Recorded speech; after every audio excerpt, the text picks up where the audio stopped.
The first law: never outshine the master. Judgment: always make those above you feel comfortably superior. In your desire to please and impress them, do not go too far in displaying your talents, or you might accomplish the opposite: inspire fear and insecurity. Make your masters appear more brilliant than they are, and you will attain the heights of power. Transgression of the law. Nicolas Fouquet, Louis XIV's finance minister in the first years of his reign, was a generous man who loved lavish parties, pretty women, and poetry. He also loved money, for he led an extravagant lifestyle. Fouquet was clever and very much indispensable to the king, so when the Prime Minister, Jules Mazarin, died in 1661, the finance minister expected to be named the successor. Instead, the king decided to abolish the position. This and other signs made Fouquet suspect that he was falling out of favor. And so he decided to ingratiate himself with the king by staging the most spectacular party the world had ever seen. The party's ostensible purpose would be to commemorate the completion of Fouquet's chateau, Vaux-le-Vicomte. But its real function was to pay tribute to the king, the guest of honor. The most brilliant nobility of Europe, and some of the greatest minds of the time, La Fontaine, La Rochefoucauld, Madame de Sévigné, attended the party. Molière wrote a play for the occasion, in which he himself was to perform at the evening's conclusion. The party began with a lavish 7-course dinner, featuring foods from the Orient never before tasted in France, as well as new dishes created especially for the night. The meal was accompanied with music commissioned by Fouquet to honor the king. After dinner, there was a promenade through the chateau's gardens. The grounds and fountains of Vaux-le-Vicomte were to be the inspiration for Versailles. Fouquet personally accompanied the young king through the geometrically aligned arrangements of shrubbery and flower beds. Arriving at the garden's canals, they witnessed a fireworks display, which was followed by the performance of Molière's play. The party ran well into the night, and everyone agreed it was the most amazing affair they had ever attended. The next day, Fouquet was arrested by the king's head musketeer, D'Artagnan. 3 months later, he went on trial for stealing from the country's treasury. Actually, most of the stealing he was accused of, he had done on the king's behalf and with the king's permission. Fouquet was found guilty and sent to the most isolated prison in France, high in the Pyrenees Mountains, where he spent the last 20 years of his life in solitary confinement. Interpretation. Louis XIV, the Sun King, was a proud and arrogant man who wanted to be the center of attention at all times. He could not countenance being outdone in lavishness by anyone, and certainly not as finance minister. To succeed Fouquet, Louis chose Jean-Baptiste Colbert, a man famous for his parsimony and for giving the dullest parties in Paris. Colbert made sure that any money liberated from the treasury went straight into Louis's hands. With the money, Louis built a palace even more magnificent than Fouquet's, the glorious Palace of Versailles. He used the same architects, decorators, and garden designer. And at Versailles, Louis hosted parties even more extravagant than the one that cost Fouquet his freedom. Let us examine the situation. The evening of the party, as Fouquet presented spectacle on spectacle to Louis, each more magnificent than the one before, he imagined the affair as demonstrating his loyalty and devotion to the king. Not only did he think the party would put him back in the king's favor, he thought it would show his good taste, his connections, and his popularity, making him indispensable to the king and demonstrating that he would make an excellent prime minister. Instead, however, each new spectacle, each appreciative smile bestowed by the guests on Fouquet, made it seem to Louis that his own friends and subjects were more charmed by the finance minister than by the king himself, and that Fouquet was actually flaunting his wealth and power. Rather than flattering Louis XIV, Fouquet's elaborate party offended the king's vanity. Louis would not admit this to anyone, of course. Instead, he found a convenient excuse to rid himself of a man who had inadvertently made him feel insecure. Such is the fate, in some form or other, of all those who unbalance the master's sense of self, poke holes in his vanity, or make him doubt his preeminence.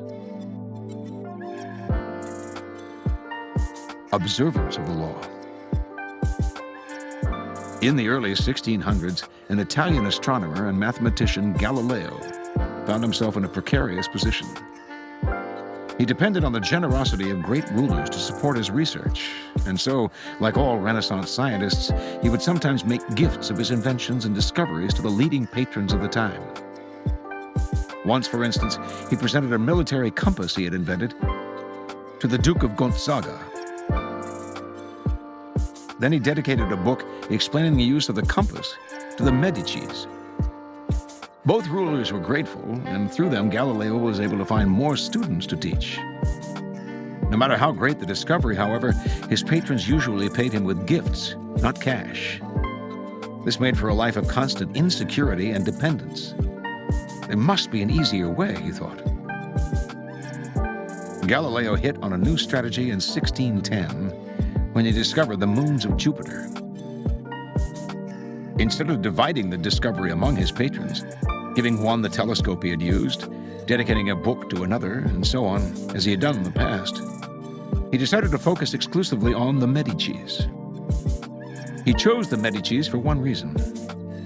Shortly after Cosimo I had established the Medici dynasty in 1540, he had made Jupiter, the mightiest of the gods, the Medici symbol, a symbol of a power that went beyond politics and banking, one linked to ancient Rome and its divinities. Galileo turned his discovery of Jupiter's moons into a cosmic event, honoring the Medici's greatness. Shortly after the discovery, he announced that the bright stars, the moons of Jupiter, offered themselves in the heavens to his telescope at the same time as Cosimo II's enthronement. He said that the number of the moons, 4, harmonized with the number of the Medicis. Cosimo II had 3 brothers, and that the moons orbited Jupiter as these 4 suns revolved around Cosimo I, the dynasty's founder. More than coincidence, this showed that the heavens themselves reflected the ascendancy of the Medici family. After he dedicated the discovery to the Medicis, Galileo commissioned an emblem representing Jupiter sitting on a cloud with the 4 stars circling about him, and presented this to Cosimo II as a symbol of his link to the stars. In 1610, Cosimo II made Galileo his official court philosopher and mathematician, with a full salary. For a scientist, this was the coup of a lifetime. The days of begging for patronage were over. Interpretation.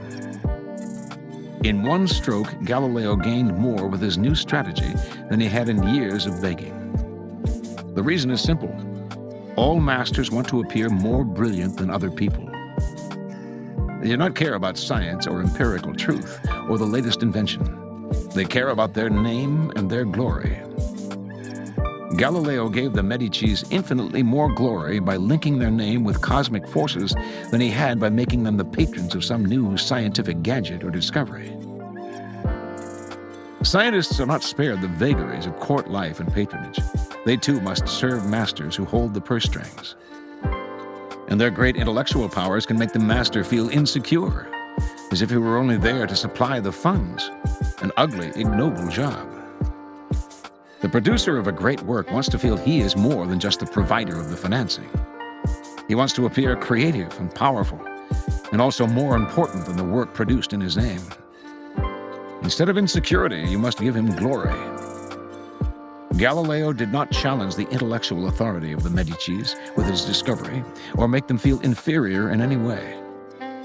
By literally aligning them with the stars, he made them shine brilliantly among the courts of Italy. He did not outshine the master. He made the master outshine all others. Keys to power. Everyone has insecurities. When you show yourself in the world and display your talents, you naturally stir up all kinds of resentment, envy, and other manifestations of insecurity. This is to be expected. You cannot spend your life worrying about the petty feelings of others. With those above you, however, you must take a different approach. When it comes to power, outshining the master is perhaps the worst mistake of all. Do not fool yourself into thinking that life has changed much since the days of Louis XIV and the Medicis. Those who attain high standing in life are like kings and queens. They want to feel secure in their positions and superior to those around them in intelligence, wit, and charm. It is a deadly but common misperception to believe that by displaying and vaunting your gifts and talents, you are winning the master's affection. He may feign appreciation, but at his first opportunity, he will replace you with someone less intelligent, less attractive, less threatening. Just as Louis XIV replaced the sparkling Fouquet with the bland Colbert. And as with Louis, he will not admit the truth, but will find an excuse to rid himself of your presence. This law involves two rules that you must realize. First, you can inadvertently outshine a master simply by being yourself. There are masters who are more insecure than others, monstrously insecure. You may naturally outshine them by your charm and grace. No one had more natural talents than Astorre Manfredi, Prince of Faenza. Most handsome of all the young princes of Italy, he captivated his subjects with his generosity and open spirit. In the year 1500, Cesare Borgia laid siege to Faenza. When the city surrendered, the citizens expected the worst from the cruel Borgia, who, however, decided to spare the town. He simply occupied its fortress, executed none of its citizens, and allowed Prince Manfredi, 18 at the time, to remain with his court in complete freedom. A few weeks later, though, soldiers hauled Astorre Manfredi away to a Roman prison. A year after that, his body was fished out of the river Tiber, a stone around his neck. Borgia justified the horrible deed with some sort of trumped-up charge of treason and conspiracy. But the real problem was that he was notoriously vain and insecure. The young man was outshining him without even trying. Given Manfredi's natural talents, the prince's mere presence made Borgia seem less attractive and charismatic. The lesson is simple. If you cannot help being charming and superior, you must learn to avoid such monsters of vanity. Either that, or find a way to mute your good qualities when in the company of a Cesare Borgia. Second, never imagine that because the master loves you, you can do anything you want. Entire books could be written about favorites who fell out of favor by taking their status for granted, for daring to outshine. In late 16th century Japan, the favorite of Emperor Hideyoshi was a man called Senno Rikyu. The premier artist of the tea ceremony, which had become an obsession with the nobility, he was one of Hideyoshi's most trusted advisors, had his own apartment in the palace, and was honored throughout Japan. Yet in 1591, Hideyoshi had him arrested and sentenced to death. Rikyu took his own life instead. The cause for his sudden change of fortune was discovered later. It seems that Rikyu, former peasant and later court favorite, had a wooden statue made of himself wearing sandals, a sign of nobility, and posing loftily. He had this statue placed in the most important temple inside the palace gates, in clear sight of the royalty, who often would pass by. To Hideyoshi, this signified that Rikyu had no sense of limits. Presuming that he had the same rights as those of the highest nobility, he had forgotten that his position depended on the emperor, and had come to believe that he had earned it on his own. This was an unforgivable miscalculation of his own importance, and he paid for it with his life. Remember the following: never take your position for granted, and never let any favors you receive go to your head. Knowing the dangers of outshining your master, you can turn this law to your advantage. First, you must flatter and puff up your master. Overt flattery can be effective, but has its limits. It is too direct and obvious, and looks bad to other courtiers. Discreet flattery is much more powerful. If you are more intelligent than your master, for example, seem the opposite. Make him appear more intelligent than you. Act naive. Make it seem that you need his expertise. Commit harmless mistakes that will not hurt you in the long run, but will give you the chance to ask for his help. Masters adore such requests. A master who cannot bestow on you the gifts of his experience may direct rancor and ill will at you instead. If your ideas are more creative than your master's, ascribe them to him in as public a manner as possible. Make it clear that your advice is merely an echo of his advice. If you surpass your master in wit, it is okay to play the role of the court jester, but do not make him appear cold and surly by comparison. Tone down your humor if necessary, and find ways to make him seem the dispenser of amusement and good cheer.